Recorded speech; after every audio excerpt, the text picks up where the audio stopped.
మన గౌరవించడం దరిద్రం ఇది. ఎందుకునా మనకు స్టార్టింగే అమ్మ కదా, మాతృదేవో భవ. వాళ్ళు తెచ్చుకుంటే ఫస్ట్ ఏంటి వాళ్ళ దగ్గరే ఉందన్న పెండగుడు. ఎందుకు ప్రపంచ నాశనానికి కాబట్టేను.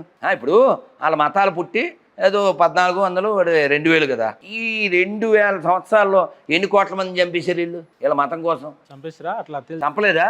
రీసెంట్గా పహల్గావ్లో చూడలేదా? ఇలా తుపాకీ పెట్టి ప్యాంట్ కిందకి తీసి చెక్ చేశారు కదా. ఏ మతం వాళ్ళు? బొంబాయిలో బాంబు బ్లాస్ట్ చేసిన వాళ్ళు ఏ మతం వాడు? ఢిల్లీలో బాంబు వేసిన వాడు ఏ మతం వాడు? ఇక్కడ హైదరాబాదులో రెసిన్ అనే మందు తయారు చేసిన వాడు ఏ మతం వాడు? కాబట్టి అన్ని మతాలు సమానం. చెప్పు దిగుద్దు, కొత్త చెప్పులు మొన్న కొనుక్కో. ఈ దేశాన్ని టెక్నాలజీ పరిచయం చేసిందే బైబిల్, క్రైస్తవ. బొక్కేం కాదు, పచ్చిబూతులు ఇంకా అంతకంటే రావు. మరి ప్రపంచానికి సున్నా ఎవరిచ్చారు? ప్రపంచానికి సున్నా ఎవరిచ్చారు? ఎవరిచ్చారు? నువ్వు ఇచ్చావా? వాళ్ళు ఇచ్చారా?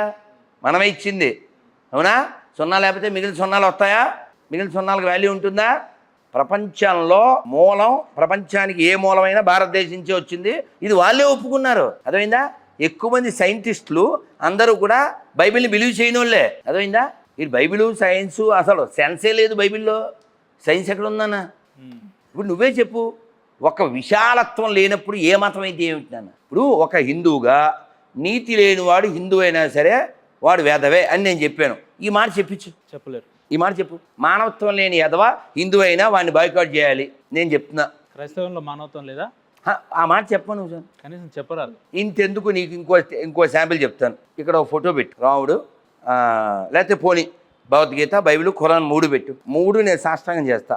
వాళ్ళు చేయమని నువ్వు ఓంకారం పెట్టి అందులో చంద్రుడు, చొక్క, చెక్క ఉంటుంది కదా ఫోటో. ఈ చొక్కా చెక్క, ఈ చెక్క మన చెక్కలే తయారు చేస్తారు సెక్యులర్ కుక్కలు. అన్నీ ఒకటని చెప్పి ఎదవలు మన ఎదవలే. ఆడు ఒక్కడు కూడా చెప్పడు. ఈ ఓంకారంలో చొక్కా చెక్క ఉన్న ఈ ఫోటోకి ఒక అగరబత్తి నువ్వు నేను తిప్పగలం ఒక హిందూగా. వాళ్ళు తిప్పను, వాళ్ళ మొక్కమను. విశాల బుద్ధి ఎక్కడుంది? పోనీ ఇక్కడ ఆమదం గింజలతో విషం తయారు చేసాడు. వాడిని ఖండించిన ఒక్క ముస్లిం చూపించు. ఆడు తప్పు, సాటి హిందువులను అలా సంపచ్చా, మనం వచ్చిందే వాళ్ళ నుంచి కదా, అప్పుడు ఏదో భయపడితే మతం మారాం, మన మూలం ఇదే కదా అని ఒక్కడైనా ఆడి గడ్డి పెట్టారా? కానీ చెప్తారు కదా ముస్లింలు కూడా, ఈ దేశం మాది, మేము ఇక్కడే పుట్టినాం, ఇక్కడే చేస్తాం. ఇక్కడ ఈ దేశం మాది అంటే దాని ఉద్దేశం మాకు కూడా అంతే ప్రేమ ఉంది అంటారు కాదు. ఒకసారి వందే మాత్రం చెప్పను. పాడరా వాళ్ళు? చేయను ఎవరికన్నా. మైనార్టీలు ఎవరు వందే మాత్రం పాడరా? ఓపెన్గా పార్లమెంట్లో చెప్పాడుగా పెద్ద బామ్మరిది. పెద్ద బామ్మరిది ఎవరైనా? రాజాసింగ్ వాళ్ళ పెద్ద బామ్మరిది చెప్పాడు కదా పార్లమెంట్లో, మా మతానికి విరుద్ధం అని. పార్లమెంటు అరే నువ్వు తెలంగాణ అసెంబ్లీ వదిలి వెళ్ళిపోయారు కదయ్యా. అసెంబ్లీలో పాడుతుంటేనే వెళ్ళిపోయారు కదా. పోనీ ఒక్కడు ఎవడైనా రెసిన్ అనే పదార్థం తయారు చేసిన పోరంబోకి అథవా ఇస్లాంకి వ్యతిరేకం అని చెప్పాడా? కానీ గురుగారు వీళ్ళకి ఇంత ధైర్యం ఎక్కడి నుంచి వచ్చింది? నీ వల్లే. 15 నిమిషాలు నీ వల్లే. పోలీసులు లేక నీ వల్లే. నీ వల్ల అంటే అర్థమైందిగా. హిందువుల వల్ల, సెక్యులర్ వల్ల. నువ్వు వాళ్ళ తయారవ్వవు ఎప్పటికేనో. అదే వాళ్ళ ధైర్యం. వాళ్ళ తయారైతే సెట్ అయిపోద్ది, నువ్వేం తయారవ్వవు. నువ్వేమో ఆ దేశే మొక్కల కోసం పరిగెడతావు. కానీ మన వాళ్ళు అంటారు కదా చాలా మంది సెక్యులర్, తప్పేముంది అంటే రెసిన్ ఆడి ఇంట్లో కలిపితే తప్పే ఉంది, రెసిన్ ఆడి తాగే దాంట్లో కలిపితే తప్పే ఉంది, ఆడి కూతురుని ఎత్తుకుపోయి సూట్ కేసులో పెడితే తప్ప. మరి మీరు చెప్పేంత వైల్డ్గా ఉండదులే. కానీ ఆడు ఎలాగ చెప్పాడు. ఆడు చర్చిలోకి వెళ్తే, మస్జిద్కి వెళ్తే తప్పే ఉందని నేను చెప్పేది అదే. వాడి కూతురుని సూట్ కేసులో పెడితే తప్పే ఉంది. సరే మీరేమో కాదయ్యా, వాడు తప్పే ఉందని ఎదవి చెప్తున్నా, నిన్ను కాదు. అబద్ధం ఎందుకు ఆడాలి? అంటున్నా. సెక్యులర్ అంటే చెక్కాడు. నిరూపించమని 10 lakhs ఇస్తాం. ఆర్గాన్స్ అమ్మాయిని ఇస్తాం 10 lakhs. సెక్యులర్ చూపించాడు. ఇప్పుడు మొన్నటికి మొన్న ఒక పాస్టరు రోడ్డు మీద, సరే ఒక తప్పదాగి ఆయన రోడ్డు మీద యాక్సిడెంట్ అయి చనిపోతే క్రైస్తవ సమాజం మొత్తం లేచింది. అసలు హిందువులను ఏదో వేరే రకంగా పోర్ట్రేట్ చేసారు. ఈ ముస్లింలలో కూడా అదే కమ్యూనిటీలో అదే అంటే ప్రాస్పెక్టివ్ ఉంటుంది. కానీ హిందుత్వాల్లో ఇన్ని గుళ్ళ మీద దాడులు జరుగుతుంటే, లేదంటే అర్చకుల మీద దాడులు జరుగుతుంటే, దేవాలయాల మీద దాడులు జరుగుతుంటే ఎక్కడా ఎవరు బయటికి రారు కదా. మరి అంటే తప్పిదం ఎక్కడుంది అన్నట్టు. నీకు అదేగా చెప్పాను నేను. హిందుస్థాన్కి శత్రు కిరస్థానే, పాకిస్తాన్ సిర్ఫ్ హిందుస్థానీ. మన వాళ్ళకి మనమే శత్రువు. మన నిర్లక్ష్యం నాన్న. ఇప్పుడు నువ్వు కాలితే శాంపిల్, నువ్వు ఒక కులం తిట్టు, మొత్తం కుల సంఘాలు రోడ్డెక్కి రాడ్డీ చేసేసి, నీకు గుర్తుందో లేదో, నువ్వు అప్పటికి ఈ రంగంలోకి వచ్చి ఉండవు.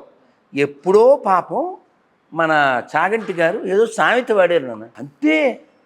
రోడ్డు, దిష్టి బొమ్మలు, పిండాకుడు. మొన్న కూడా చాగంటి గారి మీద అదే జరిగింది. ఏది ఈ మెస్ ఛార్జ్ పెంచడం ఎందుకు? వాళ్ళు స్కూల్కి వచ్చి కాలేజ్కి వచ్చి చదువు తినడానికి కాదు కదా. అది గరికపాటి వారి గుడ్డు వివాదం. ఆ వ్యవహారంలో కూడా ఇట్లనే జరిగింది. దళిత సమాజం అంతా, క్రైస్తవ సమాజం అంతా లేచింది కదా మరి. అది వాళ్ళకేం సంబంధం కాదు, కానీ అలా ఇప్పుడు వాళ్ళ ఉద్దేశం ఏమిటి అంటే, వెదర్ ముస్లిమ్స్ ఆర్ క్రిస్టియన్స్, వాళ్ళకు ఒక లక్ష్యం ఉంది.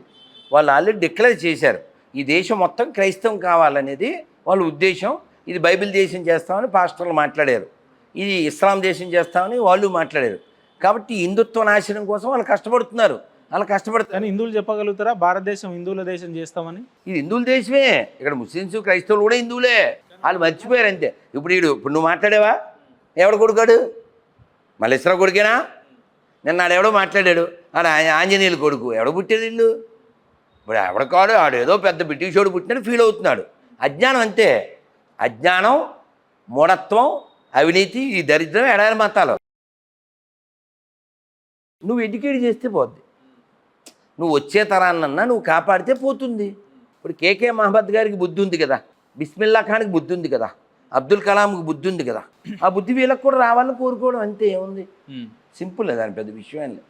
ఎవరు ఎడ్యుకేట్ చేయాలి? ఇప్పుడు మనమే, పూర్వీకులు మనమే. Very simple. మనమే. ఎవరేమిటి? మనమే ఎడ్యుకేట్ చేయాల్సింది. మనమే. ఉన్నోళ్ళే మతం మారుతుంటే ఇంకెవరు ఎడ్యుకేట్ చేస్తారా అంటున్నా. గుర్తుపెట్టుకో, ఎవరైనా చాలా తొందరగా అట్రాక్ట్ అయ్యేది అబద్ధానికి, చెడుకి కదా. నిజం కఠినంగా ఉంటుంది, నిజం చేదుగా ఉంటుంది, దానికి ఓర్పు కూడా కావాలి. సత్యహరిశ్చంద్రుడు అనే పేరు ఒక్కడికే ఉంది, మిగిలిన వాళ్ళకి లేదు కదా. హరిశ్చంద్రుడికి చిన్న అబద్ధం ఆడవయ్యే ఈ కష్టాలు ఎందుకు అన్నాడు. చిన్న మాట చెప్పు, నేను మా గురువుగారి నుంచి ఈ కష్టాలను తప్పించేస్తాను అన్నాడు. ఆయన ఏమన్నాడు? నక్షత్రేశ్వర, నన్ను ఈ సత్యవ్రతం నుంచి దూరం చేయకండి, మీరు ఏ కష్టమైనా నేను పడతాను అంటే ఈ స్టిక్ ఆన్ టు ట్రూత్. అది ఈ దేశం, అది ఈ దేశం. అందుకని ఎవడికి పుట్టి ఎవడి పేరు చెప్పుకునే ఈ గొర్రెల సంతతి కాదు ఇది. అర్థమైందా? ఇప్పుడు వాళ్ళకి నీతే ఉంటే దేనికోసం వాడు మతం మారాడు? అడుగు ఎవడినన్నా. పరలోకం అంటాడు. పోనీ పరలోకం గురించి డిస్కస్ చేయకపోతే 2000 కిలోమీటర్ అట, 2400 కిలోమీటర్. డబ్బులు కూడా చెప్పాడు కదా, రేట్ ఎంతో చెప్పాడు కదా. అక్కడ భూములు కూడా కొనుక్కోవచ్చు. అదే రేట్ ప్లాట్లుగా చేసి అమ్ముకుంటున్నాను. చాలా తక్కువ ప్రైస్ చెప్తుంటే విన్నా నేను. అవును, నిజమా? 2400 కిలోమీటర్ అయినా? అవును. అంటే వినేవాడు ఎరిపప్పు అయితే చెప్పేవాడు పాస్టర్ అని సాగుతుంది. అది రుజువు. అంతే, అంతమించాను. కాబట్టి ప్రజల్ని వెర్రిబాగులు వాళ్ళని చేసి పబ్బం గడుపుకునే దరిద్రులు ఈ పాస్టర్లు. కాబట్టి ఈ దరిద్రం నుంచి సొసైటీని రక్షించాలి. వీళ్ళు చెప్పడం వరకు ఓకే, కానీ వినేటోళ్ళు కూడా ఎట్లా వింటారు మరి? ఇవాళ ఎందుకు వింటున్నాను? అజ్ఞానం కదా. ఇప్పుడు గ్యాస్ కావాలి, నువ్వు మామూలుగా నువ్వేం చేస్తుంటావు? నేను గ్యాస్ సెంటర్కి బుక్ చేసుకుంటాం. అంటే మరి ఆవిడని అడుగు, ఆవిడే రాత్రి ఏదో దేవుడిని అడిగితే అంతే వచ్చి ఆడు తెచ్చేస్తాడు. ఏసు గ్యాస్ ఏజెన్సీ తెలియదు నీకు? నీకు రీఛార్జ్ కావాలా చెప్పు, ఫోన్ రీఛార్జ్, నీకు ఏదైనా సరే ఆడు సప్లై చేస్తాడు. ఆడు పన్నోడు వీళ్ళకి పనేం లేదా? ఆడికి అదే పని. మీ సేవలో తరిస్తానంటాడు. వీళ్ళకి రీఛార్జీలు చేయడం, వీళ్ళు గ్యాస్ బండలు తేవడం. అంటే అలా లో ప్రొఫైల్. అది లో ప్రొఫైల్. ముందుగానే ఉద్యోగాలు కూడా ఇస్తుంటాడట కదా. అది మొన్న అడిగి ఆమెన్ అంటాడు కదా. ఇబ్బంది అనిపించదా మీరు ఈ రకంగా మాట్లాడితే? వాళ్ళ మనోభావాలు దెబ్బతింటాయి కదా క్రైస్తవులది. ఆల్రెడీ మీరు కూడా చాలా టార్గెటెడ్గా కాదన్నా. ఇప్పుడు పాయింట్ గమనించు, వాడు క్రైస్తవుడు కాదు. ఫస్ట్ పాయింట్, ఒక నీతి లేని హిందూ వాడు అంతే. ఓ దారి తప్పిన హిందూ వాడు అంతే. హిందువులో అదొక రకం, నీతి లేని హిందూ అంతేనా? నన్ను 3 రకాల హిందువులు ఉన్నారు ఈ దేశంలో. ముస్లింలు, క్రైస్తవులు లేరు. ఒకటి నీతి లేని హిందూ, ఆడే క్రైస్తవుడు. ఒకటి భీతి కలిగిన హిందూ, వాడు ముస్లిము. ఒకటి నీతి కలిగిన హిందూ, భీతి లేని హిందూ మనం. అంతే, బస్, సింపుల్ అంతే. అక్బరో ఔరంగజేబో లెటర్ రాశాడు, 4.5 రూపాయలు ఇచ్చి మతం మార్చమని. ఎంత? 4.5 రూపీస్. అదే వీళ్ళ గతం. అదేనా? అందుకే మనం పాటలో కూడా చెప్పాం కదా. ఏం చెప్పాం? James father Jackson, Jackson father Gibson, Gibson father Jaipal, Jaipal father Jairam, grand father ఒక్కడే, గతమంతా మనదొక్కటే, గ్రాండ్ ఫాదరు ఒక్కడే, గతమంతా మనదొక్కటే, ఇది మన దేశం, ఇది మన దేశం, ఇది మన దేశమురన్నా, ఇది స్వర్గము కన్నా మిన్న. ఇప్పుడు ఇతను ఏదో క్రిస్టియన్ అన్నావు కదా, కావాలంటే వాళ్ళ నాన్న పేరు అడుగు, వాళ్ళ తాత పేరు అడుగు, ఎక్కడ తేలుతాడు? చివరి కాడికి వస్తాడు. నేనేమంటే అలా ఎందుకు అబద్ధ బతకాలి? పోనీ వాడు దేవుడు అంటే యేసు అనుకుంటున్నాడు కదా, పోనీ అది వీడు యేసు అని వీడు అనుకున్న మాటని ఓ ముస్లింతో ఒప్పించగలరా? ఓ ముస్లింతో ఒప్పించగలరా? మరి మన దగ్గరికి ఎందుకు రావాలి దరిద్రం? నీకు అర్థమైందా పాయింట్? గుడి మీద పోస్టర్లు అంటిస్తాడు, అభిషేక పండుగలు అంటాడు, లేకపోతే గుడారాల పండుగ అంటాడు. గుడి మీద ఎందుకు అంటించేవారా ఎదవా? గుడి ముందు ఎందుకు ఫ్లెక్సీ కట్టేవారు ఎదవా? తప్ప కదా. దేవి దేవతలను దూషిస్తాడు వీడు. మరోసారి ఖురాన్ని దూషించమను. ఖురాన్లో బైబిల్ని ఎండగట్టేశారు తెలుసా? ఎండగట్టేయడమే. యేసు ఏం చెప్తున్నాడు చూడే ఖురాన్ చివర, క్రీస్తు ఇలా పలికాడు. మరియం దివ్య ఖురాన్లో 27:33 క్రీస్తు ఇలా పలికాడు. నీకు తిట్లు వస్తాయి కాసేపట్లో కూర్చోపోతే. నేను అల్లాహ్ దాసుని, ఆయన నా గ్రంథాన్ని ఇచ్చాడు, నన్ను ప్రవక్తగా నియమించాడు, నాకు ఆయనే దిక్కు, నేను జీవించి ఉన్నంతకాలం ముస్లింగా నమాజ్ను జకాత్ను పాటిస్తాను. ఎవరు చెప్పారు? ఖురాన్లో ఎవరు చెప్పారు? యేసు చెప్పాడు. ఎవరైనా ముస్లింతో ఒప్పించమను. బైబిల్ అనే దరిద్రం కరెక్టు అని ఏ ముస్లింతోనే ఒప్పించమను. యేసుని దేవుడు అని ఏ ముస్లింతోనే ఒప్పించమను. మనకెందుకైనా దరిద్రం? వాళ్ళు అల్లా తప్ప అసలు ఇతర దేవుళ్ళే లేరు. అల్లా మరి మాకెందుకంటున్నా అంటే ఆ లెక్కను చూసుకుంటే హిందువులలో కూడా దేవుళ్ళు లేరని వాళ్ళు ఒప్పుకుంటారు కదా, వాళ్ళు చెప్తారు కదా. కానీ వాళ్ళు మన కొంపల దగ్గరికి వచ్చి అడుక్కోవట్లే కదా, వాళ్ళు చేసుకుంటున్నారు. అవునా? ఇప్పుడు నేను ఎయిర్పోర్ట్కి వెళ్ళేటప్పుడు ఒక ముస్లిం డ్రైవర్ వచ్చాడు, కర్ణాటక అతను. నాన్న ఇలా తినే దాంట్లో ఉమ్మేస్తున్నారు దరిద్రులు, అలా ఆహారంలో ఉమ్మేసే దరిద్రుల్ని ఖండించాలా వద్దా అన్న. అతను వెంటనే చక్కని మాట చెప్పాడు. ఏమని? అబ్బాయి వాళ్ళని తిట్టకూడదండి అన్నాడు. ఎందుకు అన్నా? తిట్టకూడదన్నాడు. ఎందుకు అన్నా?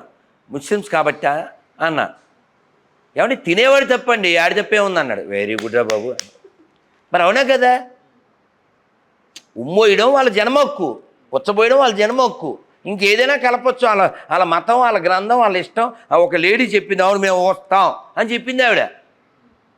ముస్లిం లేడీ చెప్పింది, మేము షియాలమో సున్నీలమో ఏదో చెప్పి మేము వస్తాం, అది మా ఆచారం అని చెప్పింది.